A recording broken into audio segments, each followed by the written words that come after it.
திருநாய்களோட விவகாரம் சமூக வலைதளமாகட்டும் அரசியல் கட்சியாகட்டும் நம்மளோட சொல்லியிருந்தாரு. தென்னாய்களை பற்றி என்ன கேட்குறீங்க? அதாவது கழுதையை காணாமல் யாராவது நம்ம ஏக்கப்பட்டோம் திருநாய்க்கு என்ன கேள்வின்னு சொல்லி கேட்டிருக்காரு. திருநாய்களால் இந்த ரேபிட் நோய் இல்லை அது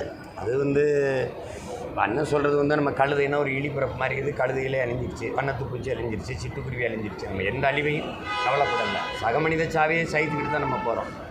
நாய்களை முழுதாக ஒழிக்கிறது என்ன பேராபத்துக்குன்னா எலிகள் பெருகும், அப்போ பிளேக் நோய் வரும். இப்போ இந்த நோய் அதிகரிக்குதுன்னா அந்த நோய் வரும். எதையும் ஒரு சமநிலையில் வைக்கணும்.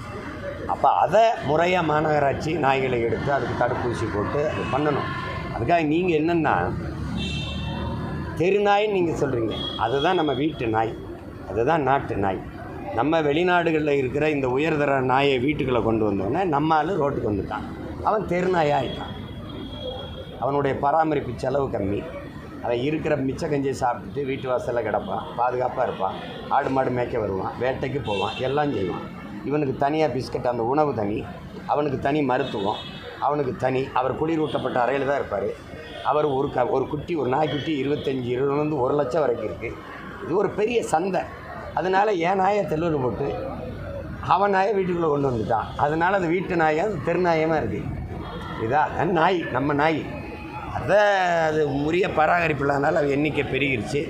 இங்கே போவோர் வருவோர்கள்லாம் அது கொஞ்சம் கறியை வாங்கி போட்டு பழக்கி விட்டோன்னே அதை இந்த நாய் பராமரிப்பு ஒரு பெருமைக்காக அது என்ன செய்யுது, அதை சாப்பிட்டு பழகிடுது. பழகணுன்னு இந்த சுவையில் அங்கே திருப்பூரில் காங்கேயத்தில் பல ஆடு மாடுகளை கடிச்சிருச்சு, இங்கே பெரம்பலூரில் கடிச்சிருச்சு. அதனால் விவசாயிகள் பாதிப்பு. அதுக்கெல்லாம் நாங்கள் அறிக்கை கொடுத்து பேசணும். அது அரசு அது பொறுப்பாக எடுத்து அணுகணும். அதுக்காக நாயை முழுதாக ஒழிச்சிடுறதுங்கிறது, ஏழ்மையை ஒழிக்கணும்னா ஏழைகளையெல்லாம் கொன்றணுங்கிற முடிவு வரக்கூடாது. புரியுதா? குடிசை இல்லா வீடுனா குடிசையெல்லாம் தீ வச்சு கொளுத்திடுறதுலான்னு வரக்கூடாது. அது ஒரு சரி பண்ணும். அதை